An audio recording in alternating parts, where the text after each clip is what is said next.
Bismillahirrahmanirrahim. Assalamualaikum warahmatullahi wabarakatuh.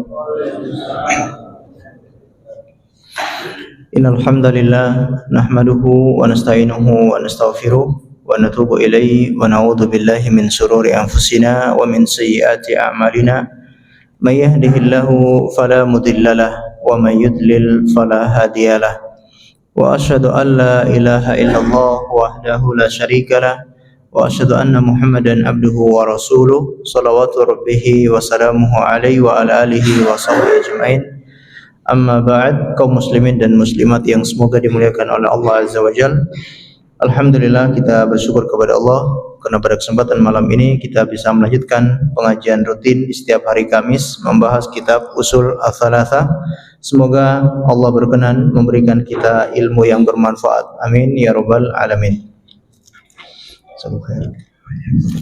Salawat dan taslim semoga tetap tercurahkan kepada junjungan kita Nabi besar Muhammad sallallahu alaihi wasallam dan juga kepada seluruh keluarganya, para sahabatnya dan umatnya yang setia mengikuti tuntunannya sampai hari kiamat. Dan kita masih membahas landasan yang kedua, yaitu mengenal agama Islam.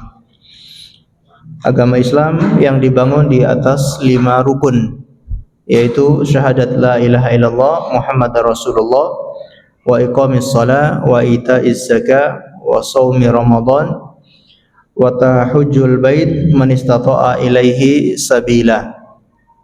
Pertemuan sebelumnya kita telah membahas rukun Islam yang pertama dan juga rukun Islam yang kedua, yaitu salat. Kemudian kita lanjutkan yaitu rukun Islam yang ketiga, yaitu membayar zakat. Dalilnya disebutkan oleh Syekh Muhammad bin Abdul Wahhab, yaitu dalam Al-Quran surat Al-Bayyinah ayat 5, wa ma umiru illa liya'budullaha mukhlishina lahuddin hunafa'a wa yuqimus salata wa yu'tuz zakata wa dzalika dinul qayyimah. Dan mereka tidak diperintahkan melainkan untuk menyembah hanya kepada Allah saja dan mengikhlaskan ibadah itu, dan itulah agama yang lurus.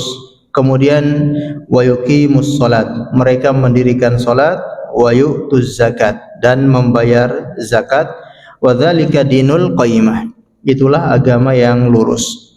Jadi rukun Islam yang ketiga, yaitu membayar zakat, ini tidak bisa dipisahkan dengan salat. Sebagaimana salat itu hukumnya wajib, maka membayar zakat juga hukumnya wajib. Bahkan siapa yang tidak membayar zakat dinilai sebagai orang yang murtad, sebagaimana yang diperangi oleh Abu Bakar As-Siddiq radhiyallahu anhu. Sepeninggalan Rasulullah, Abu Bakar menjadi khalifah, beliau menghadapi permasalahan yang besar, yaitu orang-orang yang dahulu membayar zakat binatang ternak kepada Rasulullah, mereka sekarang tidak mau membayar zakat kepada Abu Bakar atau kepada pemerintahan kaum muslimin. Maka Abu Bakar mengadakan peperangan kepada mereka.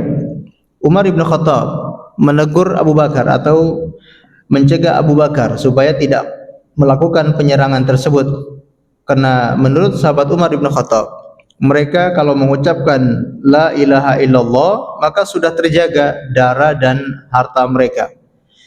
Jadi memang kata Rasulullah SAW, barang siapa yang membaca la ilaha illallah, man qala la ilaha illallah asamu dima'ahu wa amwalahum. Barang siapa yang mengucapkan la ilaha illallah maka sudah dilindungi, terjaga darah dan juga hartanya. Namun Abu Bakar berpandangan lain. Aku akan memerangi siapa saja yang memisahkan antara salat dan zakat. Karena memang zakat ini termasuk salah satu rukun Islam. Dan zakat ini merupakan ibadah harta. Kalau salat ini ibadah badaniyah, maka zakat ini adalah ibadah harta. Dan orang yang membayar zakat maka tidak dizalimi sama sekali. Allah Subhanahu wa taala mewajibkan zakat kepada manusia, itu bukan berarti Allah mendolimi manusia tersebut. Justru dengan adanya zakat itu harta manusia tersebut bisa dibersihkan. Karena kita tidak tahu harta yang kita kumpulkan itu bisa jadi ada campuran-campuran. Ada campuran yang tidak halal, ya, tidak murni bersih harta yang kita kumpulkan. Dan tanpa kita sadari. Oleh karena itu, adanya zakat ini akan membersihkan harta seseorang. Oleh karena itu, Allah Subhanahu wa taala berfirman kepada Rasulullah sallallahu alaihi wasallam agar memerintahkan manusia membayar zakat, ya. Khud min amwalihim shadaqatan tuzakuna biha. Khud min amwalihim shadaqatun. Ya, kalau kita lihat, jadi Allah mengatakan khud min amwalihim. Jadi ambillah dari harta mereka sebagai sedekah. Tujuannya untuk membersihkan harta mereka. Jadi harta yang mungkin bercampur dengan harta-harta yang haram itu dapat dibersihkan karena adanya zakat tersebut. Dan juga dengan adanya zakat, ya, seseorang bisa mendapatkan keberkahan dari hartanya tersebut. Jadi hartanya menjadi berkah. Sebaliknya, seseorang yang tidak membayar zakat, maka hartanya tidak diberkahi oleh Allah Subhanahu wa taala. Hartanya akan tidak diberkahi karena bahkan bisa menyebabkan dia diazab gara-gara tidak mengeluarkan zakat. Ya. Emas, perak ataupun harta yang lain yang mereka kumpulkan itu bisa jadi bumerang bagi mereka karena tidak dikeluarkan zakat harta tersebut. Dan kalau kita lihat, zakat ini hanya sedikit yang diambil, hanya sedikit saja yang diwajibkan, yaitu 2,5% dari kekayaannya. Bahkan itu harus mencapai nisab dan juga melewati haul, melewati 1 tahun. Misalkan dia punya emas sebanyak 85 gram, baru sudah mencapai nisab. Kalau belum sampai 85 gram emas, maka hartanya belum mencapai nisab, tidak wajib zakat.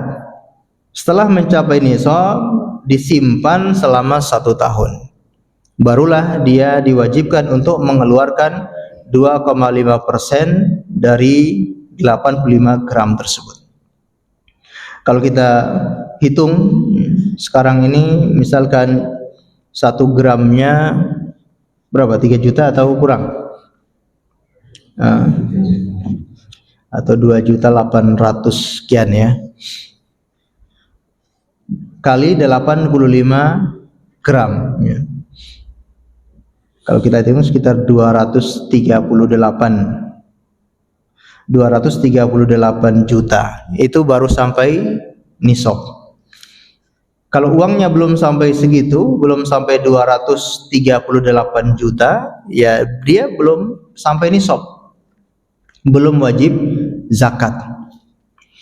Itu pun kalau dia simpan selama 1 tahun tidak kurang sama sekali. Kalau berkurang menjadi 237 juta, berarti dia tidak wajib zakat, ya. Masya Allah. Dan yang diambil hanya 2,5%. Jadi 2,5% dari 238 juta, ya sekitar 5.950.000, ya. Lebih banyak mana yang disimpan atau yang dikeluarkan? Yang disimpan masih sangat banyak, Masya Allah. Yang dikeluarkan hanya 5 juta, ya hampir 6 juta. Masya Allah, ya. Jadi agama kita ini tidak mendolimi siapapun, tidak mengambil semena-mena, tapi agama kita ini mengambil hanya sedikit supaya seseorang itu hartanya bisa bersih. Kemudian dengan adanya zakat tersebut, seseorang itu tidak semena-mena, dia punya rasa kemanusiaan. Kalau tidak diperintahkan untuk bayar zakat, biasanya akan membuat hati seseorang menjadi keras dan tidak ada peri kemanusiaan. Ya. Kalau dia rajin bayar zakat, dia bisa bertemu dengan orang-orang fakir. Dia bisa bertemu dengan orang-orang miskin, orang-orang yang membutuhkan hartanya. Nah, itu akan melembutkan hatinya. Dia semakin sadar kalau ternyata dia itu banyak dikasih nikmat. Dia banyak dilebihkan oleh Allah daripada saudaranya yang lain. Ada saudara yang kekurangan, ternyata dia dikasih kelebihan. Nah, itu akan mendorong hatinya untuk bersyukur kepada Allah, tidak sombong dan tidak semena-mena.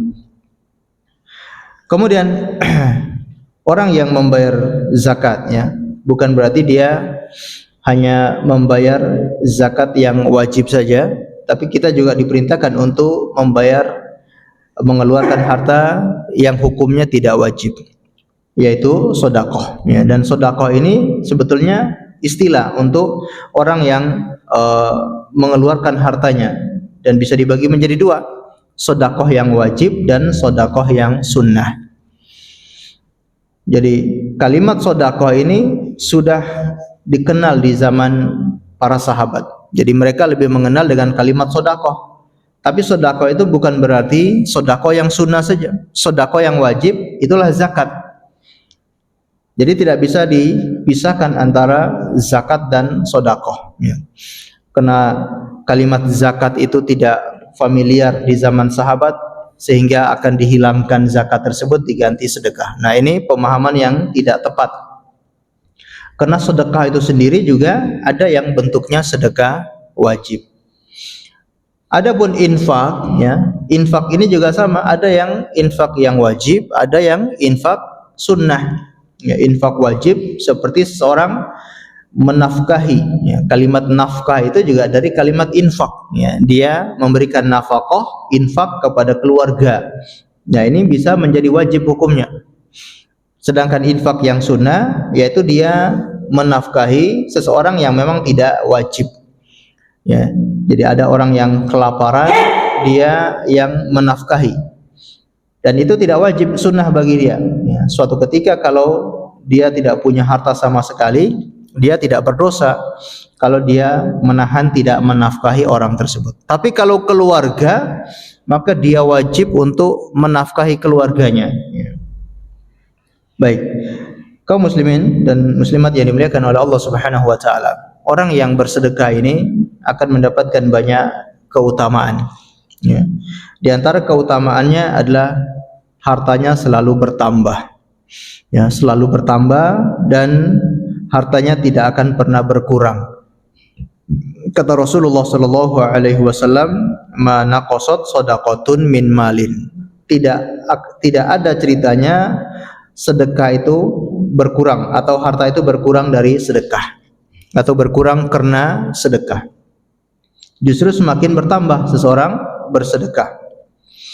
Sebaliknya, orang yang berbuat riba atau orang yang melakukan praktek riba, maka justru kita banyak mendengar hartanya semakin berkurang. Jadi tidak ada ceritanya orang itu bangkrut gara-gara rajin sedekah. Oh, ini bapak ini rajin sedekah akhirnya bangkrut. Ini jarang kita dengar cerita seperti itu. Bahkan orang yang rajin sedekah itu malah Allah lipat gandakan hartanya.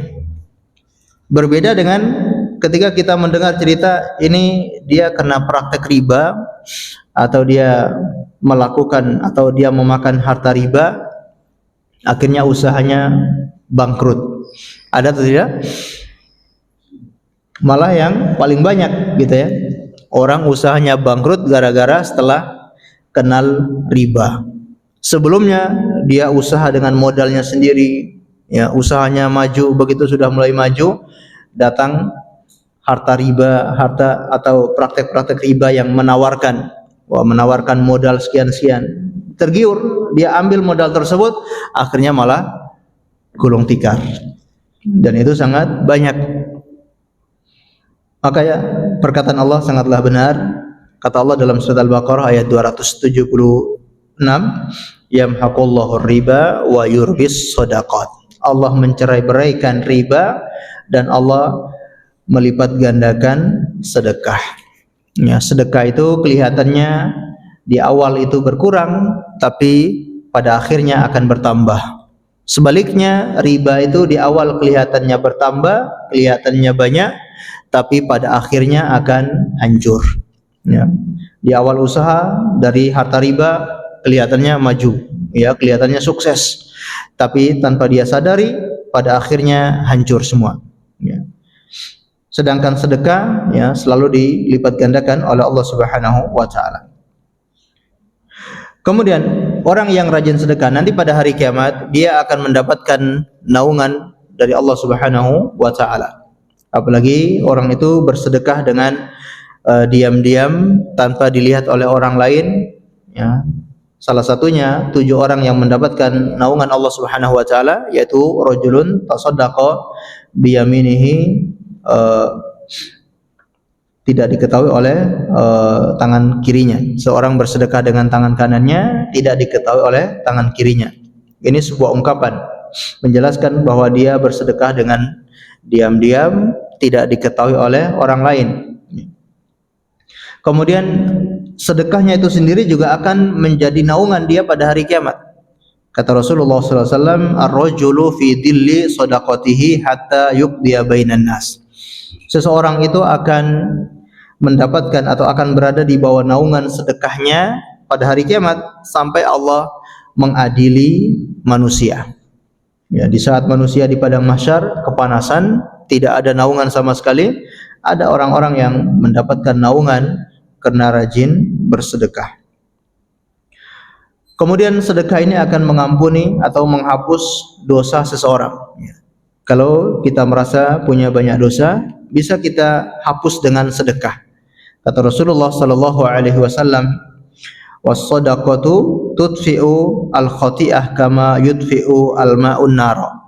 Sedekah itu akan menghapus dosa-dosa sebagaimana air itu menghapus api atau air itu memadamkan api.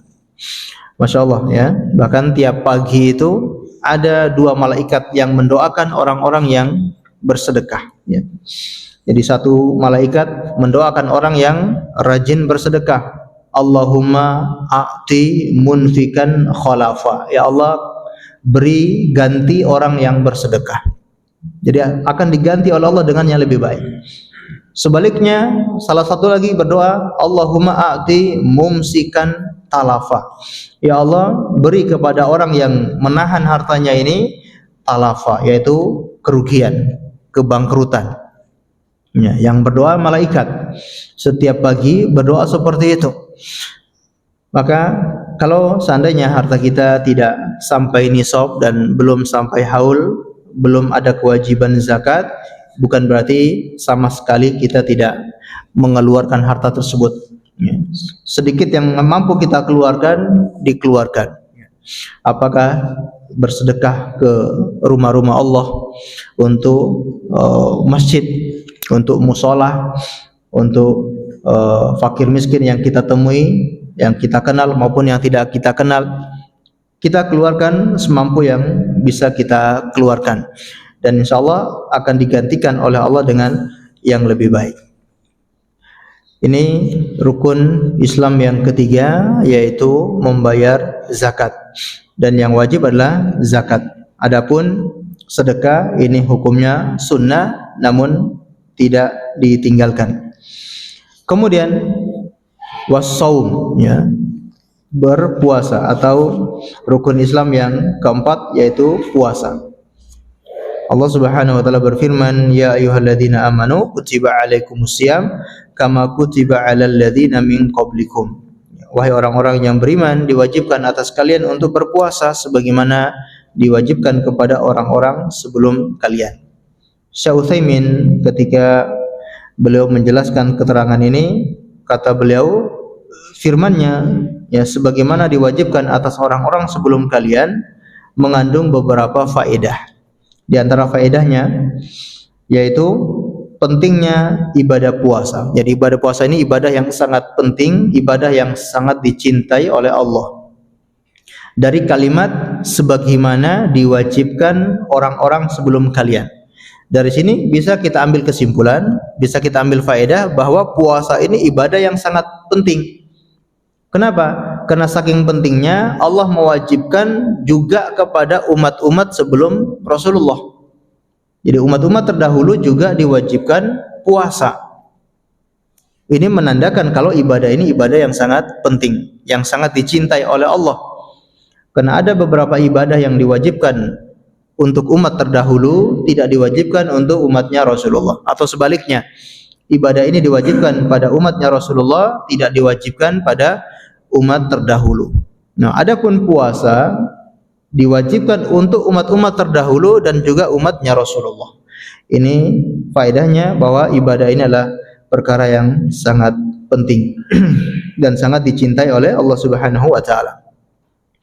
Mungkin sering kita dengar dalam hadis qudsi kata Allah Subhanahu wa taala, "Kullu amala ibni Adam lahu illa siyam fa innahu li wa ana ajzi bihi." Semua amalan manusia itu untuk dirinya. Illa siyam, kecuali puasa. Fa innahu li, sesungguhnya puasa itu milik saya. Saya yang langsung memberi ganjaran. Wa ana ajzi bihi, aku yang akan membalas. Ini menunjukkan ibadah ini ibadah yang sangat penting, melatih keikhlasan seseorang. Seseorang yang berpuasa itu hanya dirinya dengan Allah yang mengetahui.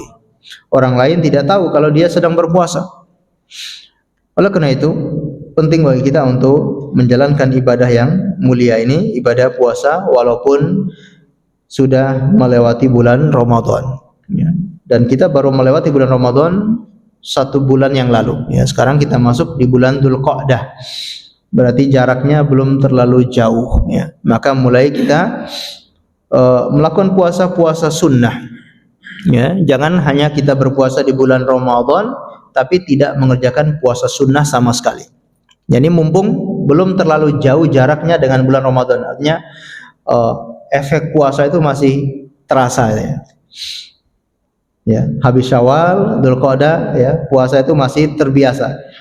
Maka sebelum jauh dari bulan Ramadan, kita melatih untuk menambah puasa-puasa sunnah.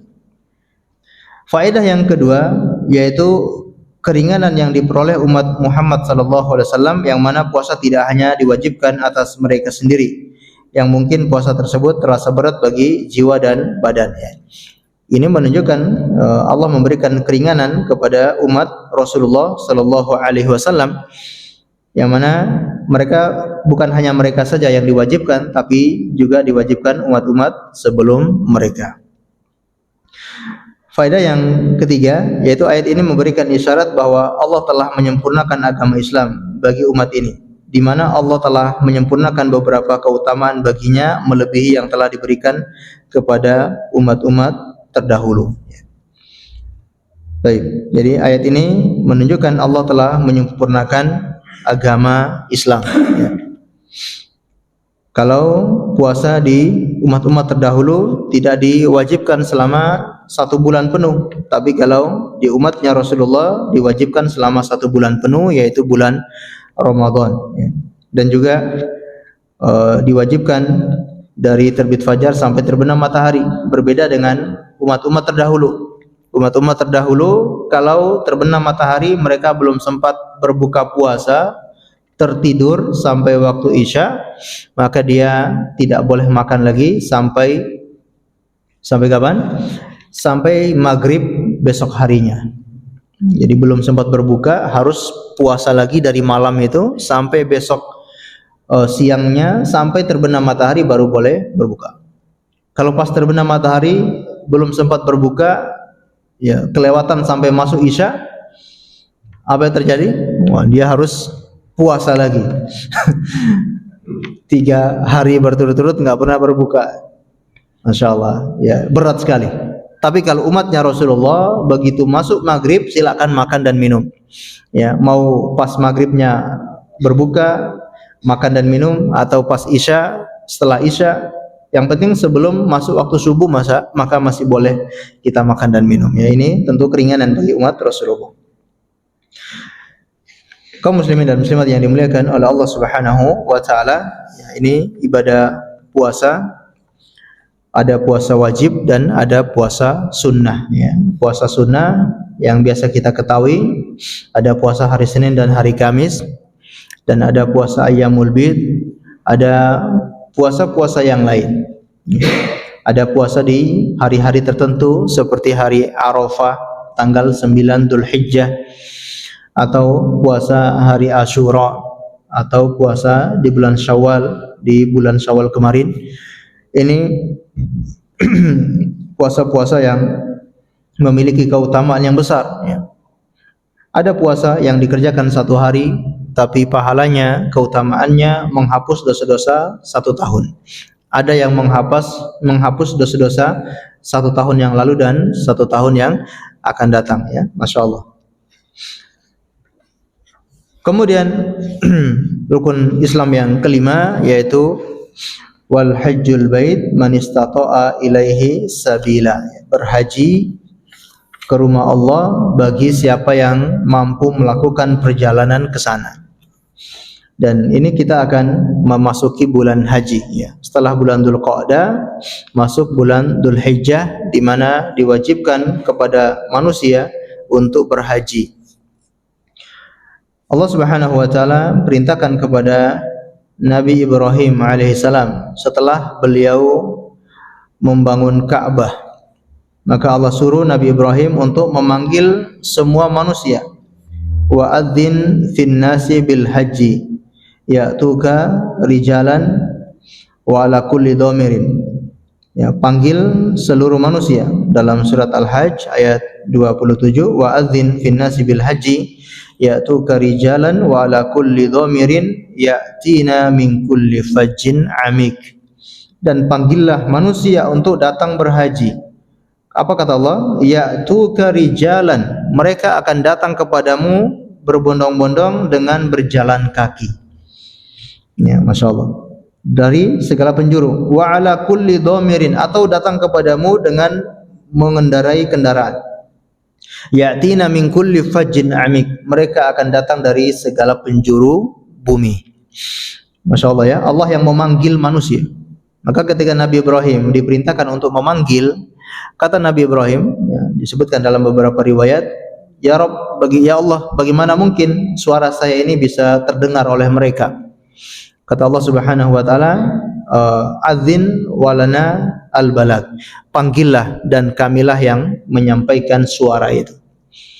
Jadi kalau ada orang yang mendapatkan panggilan untuk melakukan ibadah haji, maka dia telah mendapatkan panggilan dari Allah Subhanahu wa taala. Nabi Ibrahim memanggil manusia, Allah yang menyampaikan suara itu. Oleh karena itu, orang yang mungkin jauh dari Mekah tapi dia punya semangat yang kuat untuk berangkat haji. Ada orang yang tinggal dekat dengan Mekah ya, tapi juga tidak ada semangat untuk pergi berhaji.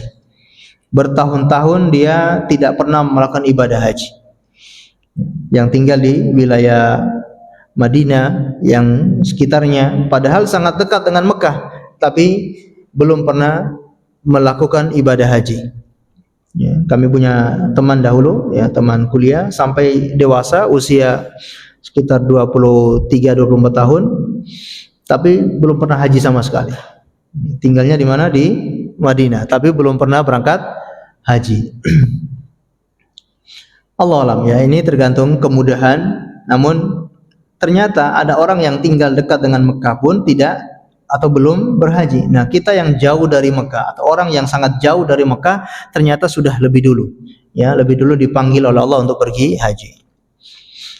Dan waktu untuk berangkat haji yang dinamakan dengan miqat az-zamani, waktu mulai berangkat haji, maka sejak bulan Syawal. Ya, sejak bulan Syawal sudah dibolehkan untuk berangkat haji. Kemudian bulan Dzulqa'dah dan 10 pertama bulan Dzulhijjah. Ya, ini disebut dengan miqat zamani. Selain waktu ini, maka tidak boleh seseorang pergi dengan niat berangkat haji, ini tidak sah hajinya. Hajinya baru sah kalau dia berangkat pada bulan Syawal, Dzulqa'dah dan 10 pertama bulan Dzulhijjah. Baik. Dan di negara kita mulai keberangkatan bulan Dzulqa'dah ini ya. Tanggal berapa? 21 ya, mulai awal kloter pertama ya. Keberangkatan pertama tanggal 21 April. Ya. Sudah masuk bulan Dzulqa'dah. Baik. Nah, untuk ibadah haji sendiri sebetulnya dia hanya butuh beberapa hari ya, sekitar 4 sampai 5 hari saja. Namun kenapa kita butuh waktu lama sekitar 1 bulan atau bahkan lebih 40 hari bahkan lebih 60 hari untuk pergi haji ya, karena ngantri pesawat. Pesawatnya yang lama. Kalau ibadah hajinya cuma 4 atau 5 hari saja. Yang mana dimulai dari bulan Dzulhijjah tanggal 8. Ini mulai ritual ibadah haji tanggal 8 Dzulhijjah. Sebelumnya kalau masyarakat Indonesia biasanya haji dengan haji tamattu, yaitu mereka berumroh terlebih dahulu kemudian menunggu sampai datangnya musim atau waktu ibadah haji. Jadi misalkan sekarang ini berangkat ke Mekah melakukan umroh ya. Niatnya umroh sekaligus haji yang dikenal dengan haji tamattu. Nah, ini sangat dicintai oleh Rasulullah, haji yang model seperti ini. Kenapa? Dia telah menggabungkan ibadah umroh dengan ibadah haji. Jadi 1 kali jalan 2 ibadah sekaligus. Masya Allah ya. Jadi kita kadang butuh biaya besar hanya untuk umroh saja, tapi ini dia menikmati ya, dinamakan menikmati tamattu karena menikmati 2 ibadah sekaligus ya. Pahalanya berarti pahalanya double, pahala umroh dan pahala haji. Ya, dia berniat untuk umroh dan juga haji dengan haji tamattu ya. Labbaik Allahumma umratan mutamatti'an ilal hajj ya. Atau dengan lafaz yang mirip dengan ini, labbaik Allahumma umratan mutamatti'an ilal hajj ya. Ya Allah, aku berniat untuk umroh tamattu sampai ibadah haji. Maka sampai ke Mekah dia tawaf, kemudian dia sa'i, selesai tahallul ya. Maka umrohnya selesai. Setelah itu dia tinggal di sana ya. Dari bulan Dzulqa'dah ini dia selesai umroh, dia tinggal pakai pakaian biasa ya, seperti biasa, banyak ibadah. Kemudian menunggu datang musim haji sampai tanggal 8 Dzulhijjah. Maka dia memakai atau dia mandi dengan bersih, kemudian dia memakai kain ihram. Kalau dia tinggal di dalam tanah haram, maka dia hanya berumroh dari tempat tinggalnya. Ya, dari hotelnya dia berihram. Niat ihramnya dari tanah haram tersebut. Pakaikan ihram, kemudian dia keluar ke Mina tanggal 8 Dzulhijjah. Ya, di pagi hari dia keluar ke Mina, kemudian dia tinggal di Mina sampai besok hari. Di Mina ngapain? Ya, di Mina tanggal 8 ini dia banyak beristirahat dan juga banyak beribadah. Dan sholatnya dianjurkan untuk qashar, tidak perlu dijamak, hanya diqashar saja sholat-sholat yang 4. Maghribnya, isyanya dan juga duhur asarnya di qashar tanpa jamak. Sampai besok pagi tanggal 9 Dzulhijjah mulai pergi ke Arafah. Ya, pergi ke Arafah menyiapkan tempat tinggalnya atau menyiapkan tempat untuk wukufnya sampai matahari tergelincir. Waktu duhur mulailah dia wukuf di Arafah. Ya. Wukuf di Arafah, banyak beribadah, banyak berdoa di sana, dan ini salah satu tempat yang mustajab ya. Diperintahkan oleh Rasulullah untuk banyak berdoa di Arafah ya, doa yang mustajab yaitu doa pada hari Arafah. Rasulullah SAW sendiri beliau mencontohkan, beliau berdoa di Arafah sejak zuhur sampai terbenam matahari. Bayangkan, jadi beliau pas duhur, sholat duhur, mengimami orang untuk sholat duhur, kemudian beliau naik mimbar berkhutbah yang kita kenal dengan khutbatul wada ya. Pada saat hajitul wada beliau berkhutbah menyampaikan nasihat kepada kaum muslimin. Selesai berkhutbah, ya, berkhutbahnya itu di tempat yang sekarang dibangun Masjid Namira. Jadi sekarang kalau kita berkunjung ke Arafah, di sana ada masjid besar. Ya, ukurannya hampir seperti Masjid Nabawi besarnya. Ya. Masjid ini namanya Masjid apa? Namira. Bukan di Surabaya ya. Atau di Sidoarjo, Surabaya. Namira. Lamongan. Lamongan ya. Ya. Mungkin mirip bangunannya. Disinilah Rasulullah berkhutbah. Ya. Beliau berkhutbah, kemudian beliau turun dari hewan tunggangannya, dari untanya, lalu beliau dibawa batu besar di dekat Jabal Rahmah, ya, namanya Jabal Rahmah. Di situ beliau berdoa kepada Allah. Beliau berdoa mengangkat tangan dari ba'da duhur itu sampai terbenam matahari, tidak pernah menurunkan tangannya. Ya, Masya Allah ya, luar biasa doanya Rasulullah. Nah, kita kadang-kala nggak sampai seperti itu, ya, 1 jam, 2 jam, bahkan nggak sampai, ya, 30 menit sudah habis doanya, bingung mau minta apa lagi ya. Ya, karena kurangnya kita memuji Allah Subhanahu Wa Taala. Jadi Rasulullah itu berdoa kebanyakannya adalah untuk pujian-pujian kepada Allah, ya, memuji Allah, menyanjung Allah, ya. Masya Allah ya. Kemudian banyak permintaan-permintaan beliau. Disebutkan beliau saja ketika memberi ceramah, menceritakan tentang perjalanan dunia ini, beliau naik ke atas mimbar dari ba'da subuh sampai ba'da isya. Masya Allah ya, dari ba'da subuh beliau naik ke mimbar memberi ceramah sampai masuk duhur. Selesai duhur, sholat dulu, selesai sholat beliau naik lagi, ceramah lagi sampai masuk asar. Sholat asar, selesai sholat asar beliau naik lagi, ceramah lagi sampai masuk maghrib. Selesai maghrib masih naik mimbar, ceramah lagi sampai masuk isya. Selesai isya baru kaum muslimin pulang ke rumah masing-masing. Jadi beliau menceritakan perjalanan dari awal sampai akhir, ya, Masya Allah. Ini Rasulullah mencontohkan, ya, bagaimana kita di Arafah itu perbanyak berdoa dan perbanyak beribadah. Sampai terbenam matahari, jamaah haji beralih pergi ke Muzdalifah. Jadi Muzdalifah ini jaraknya atau tempatnya hanya berdampingan dengan Mina. Ya, bahkan sekarang ini bisa digabungkan Mina dan Muzdalifah itu jadi satu. Jadi kadang-kala orang di Muzdalifah atau orang niatnya mabit di Muzdalifah tapi tempatnya berada di Mina. Di sana ada batasannya, ada Mina dan Muzdalifah. Di batasan itu tempat di mana tentara bergajah dihancurkan. Ada lembah di mana dihancurkan tentara bergajah. Disitulah Allah menurunkan, memerintahkan burung untuk melempari tentara bergajah. Nah, ini tergantung niatnya. Orang yang mabit di Muzdalifah, tempatnya di Mina, tapi niatnya mabit di Muzdalifah. Sebaliknya, ada orang yang niatnya mabit di Mina, tapi tempatnya berada di Muzdalifah. Ya, karena memang tempatnya terbatas, jadi nyambung. Ibaratnya kalau soft sholat itu bisa nyambung sampai ke luar atau sampai ke jalanan.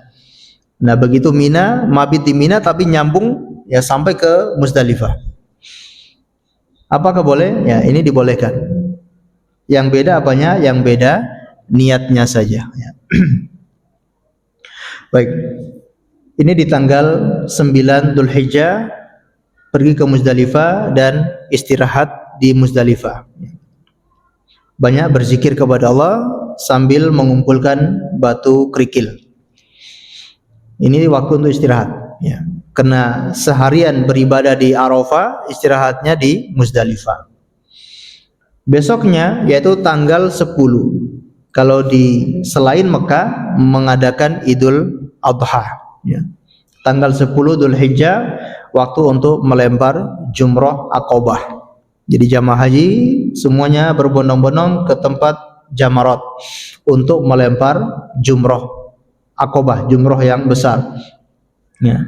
Selesai melempar jumrah Aqabah, maka jamaah haji sudah halal, sudah tahallul yang pertama. boleh sudah mulai mencukur rambutnya dan mulai memakai pakaian biasa. Setelah itu di tanggal 10 mulai melakukan tawaf. Jadi setelah tahallul kemudian mulai pergi tawaf ke Ka'bah. Dari Mina berangkat ke Ka'bah untuk tawaf, namanya tawaf ifadah, tawaf wajib. Selesai tawaf kemudian sa'i, selesai sa'i maka sudah tahallul yang kedua. Ya, jadi kalau selesai tawaf, sa'i, cukur lagi rambutnya, ya, yang sudah botak pun dicukur kembali, gitu ya. Maka dia telah tahallul yang kedua, maka semuanya sudah halal. Tinggal perbanyak ibadah di Mina dan besoknya tanggal 11 dia melempar jumroh. Ya, ketika matahari tergelincir dia melempar jumroh 3 jumroh. Ya, jumroh wusta, jumroh kubro dan juga jumroh sugro. Tiga jamarat ini dia melempar semuanya. Begitupun tanggal 12 yang sama dia melempar jumroh. Ya, di tanggal 12 ini bagi siapa yang ingin pulang maka sudah dibolehkan. Ini namanya nafar awal. Boleh pulang. Biasanya kalau negara-negara yang sekitaran Arab Saudi mereka langsung pulang. Dan syaratnya sebelum terbenam matahari harus meninggalkan Mina. Jadi kalau mau pulang di tanggal 12 ini dia harus pulang sebelum terbenam matahari. Maka dia meninggalkan Mina menuju ke Ka'bah untuk tawaf wada. Dari Mina ke Ka'bah tawaf wada, setelah itu baru langsung pulang ke negaranya atau rumahnya masing-masing. Adapun kebanyakan jamaah kita mengambil nafar tsani. Jadi tunggu sampai tanggal 13. Dia masih melempar yang di tanggal 13 lagi. Nah, selesai melempar di tanggal 13, maka selesailah rangkaian ibadah haji. Nah, bagi yang ingin meninggalkan Mekah, maka dianjurkan untuk tawaf wada. Kalau jamaah haji kita karena pulangnya masih lama, biasanya tawaf wadanya sebelum pulang. Jadi habis melempar yang ke-13, melempar di tanggal 13 ini, mereka pulang tinggal di hotelnya masing-masing, banyak ibadah di Mekah, di Masjidil Haram sambil menunggu pulang. Nah, begitu mau pulang baru dianjurkan untuk tawaf wada. Ini gambaran singkat ibadah haji, ya perlu kita murojaah supaya tidak lupa kalau seperti ini rangkaian ibadah haji sangat singkat. Namun peraturannya yang panjang gitu ya. Allahu a'lam bishawab. Baik, kita dengarkan azan terlebih dahulu kemudian kita lanjutkan sedikit insyaallah.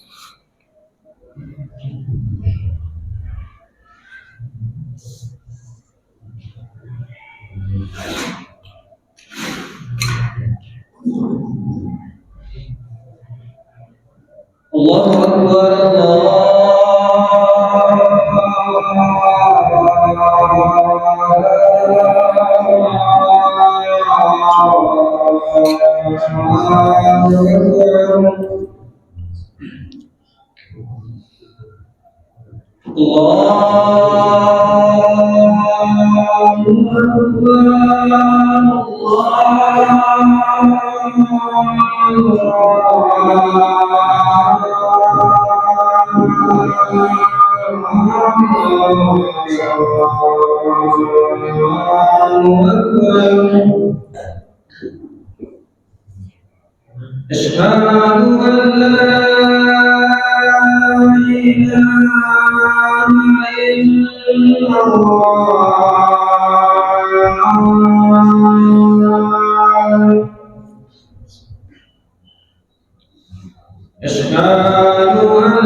أشهد أن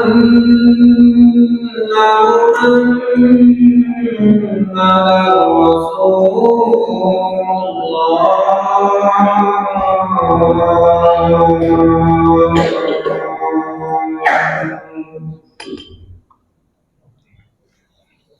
حي على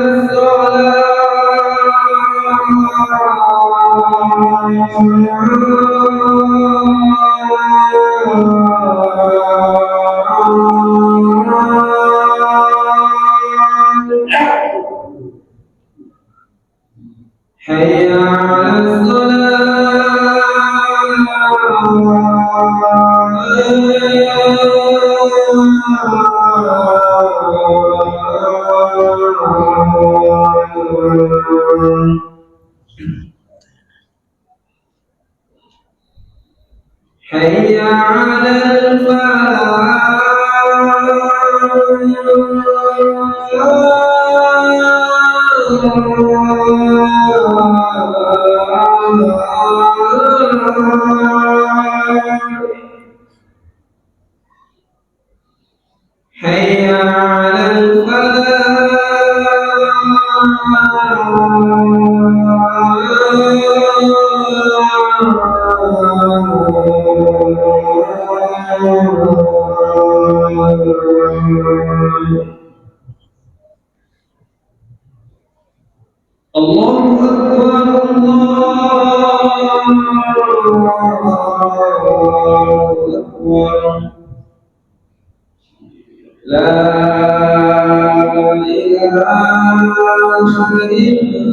الله أكبر الله أكبر لا إله إلا الله.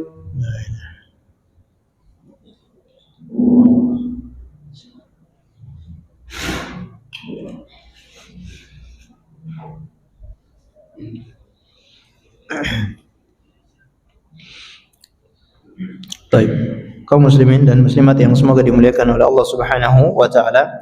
Selesai pembahasan tentang rukun Islam. Dan untuk mengenal agama, kita harus mengenal rukun Islam. Kemudian nanti akan kita lanjutkan martabat yang kedua, yaitu tentang mengenal rukun iman. Ini untuk mengenal agama. Dan agama ini secara zahir amalan yang wajib dikerjakan, yaitu yang ada di dalam rukun Islam. Siapa yang mengerjakan rukun Islam ini, insya Allah mati masuk surga. Tapi kalau meninggalkan rukun Islam ini, salah satunya dia tidak kerjakan, maka hati-hati. Ya, tidak ada jaminan, bahkan dia terancam, agamanya terancam, imannya terancam, bahkan dia diancam dengan siksa di dalam neraka karena meninggalkan salah satu rukun Islam. Ya, rukun Islam ini harus dikerjakan semuanya. Minimal ya, seorang yang beragama Islam wajib mengerjakan rukun Islam. Nah, ini PR kita semua, menyampaikan kepada masyarakat, kepada saudara kita untuk mengerjakan rukun Islam. Ini minimal. Seandainya dia tidak kerjakan amalan-amalan yang sunnah, tidak masalah. Asalkan rukun Islamnya dia kerjakan, insya Allah sudah dapat jaminan masuk surga. Jadi ada seorang Arab Badui yang datang kepada Rasulullah, kemudian bertanya, ya, kira-kira amalan apa yang bisa membuat saya masuk surga? Ya, beliau sampaikan, ya, syahadat, kemudian sholat, bayar puasa, bayar zakat, haji bagi yang mampu. Kalau kerjakan ini maka masuk surga. Kata orang ini, apakah aku menambah lagi? Tidak perlu engkau menambah lagi. Cukup lakukan 5 perkara ini, maka jaminannya sudah masuk surga. Dan ini yang perlu kita dakwakan, sampaikan kepada keluarga dan saudara serta masyarakat kita untuk memperhatikan 5 rukun Islam. Syahadatnya betul-betul tidak ada masalah. Syahadatnya sudah benar. Tidak ada campuran dengan kesyirikan. Syahadat Muhammad Rasulullah juga benar. Ketika dia ibadah, semuanya sesuai dengan tuntunan Rasulullah. Tidak mengada-ngadakan ibadah sendiri. Kalau ini sudah benar, maka alhamdulillah. Ya. Kemudian perhatikan ibadah yang kedua, ibadah sholat. Ya. Sholat 5 waktunya bagaimana? Alhamdulillah, sholat 5 waktu sudah dia kerjakan. Setiap hari, ya, 5 kali dalam sehari dia kerjakan sholat 5 waktu. Alhamdulillah. Kemudian kalau datang bulan Ramadan bagaimana dia puasa tidak? Alhamdulillah dia sudah berpuasa kalau datang bulan Ramadan. Kemudian kalau zakat fitrah dia juga membayar zakat fitrah. Kalau dia punya kelebihan harta dan sampai nisab serta melewati haul 1 tahun, dia keluarkan zakatnya. Alhamdulillah berarti dia sudah jalankan zakat ibadah zakat. Dan kalau dia punya biaya, dia punya kemampuan untuk pergi haji, dia silakan melakukan ibadah haji. Kalau tidak punya kemampuan dan ini tidak ada paksaan, kecuali bagi yang mampu, punya harta dan punya kesehatan. Ada yang punya harta tapi kesehatannya tidak mendukung, maka tidak wajib. Ada yang kesehatannya mendukung tapi hartanya tidak mendukung, maka juga tidak wajib. Yang wajib hanya yang punya kemampuan fisik dan juga harta. Insya Allah kalau sudah dikerjakan 5 ini masuk surga. Ya. Selebihnya apa? Jauhi dosa-dosa. Tapi kalau dia kerjakan 5 rukun ini tapi dosa-dosa tidak dia jauhi, ya masih ada penghalang untuk masuk surga, yaitu dosa-dosa. Karena dosa itu ada 2 macam, meninggalkan yang wajib atau melakukan pelanggaran. Meninggalkan yang wajib juga dosa, melakukan pelanggaran, melakukan yang dilarang juga dosa. Kalau dia lakukan yang wajib-wajib kemudian dia jauhi dosa-dosa, terutama maksudnya dosa-dosa besar, insya Allah sudah punya jaminan untuk selamat dari neraka dan dimasukkan ke dalam surga. Allahu a'lam bishawab. Ya. Untuk pembahasan selanjutnya kita akan membahas tentang rukun iman. Baik, sebelum kita akhiri barangkali mungkin ada yang tanyakan. Baik, karena waktunya juga sudah komat ya, kita akhiri dengan membaca doa kafaratul majelis. Subhanakallahumma bihamdika asyhadu an la ilaha illa anta astaghfiruka wa atubu ilaik. Wa sallallahu ala nabiyyina Muhammad wa ala alihi wa sahbihi wasallam. Assalamualaikum warahmatullahi wabarakatuh.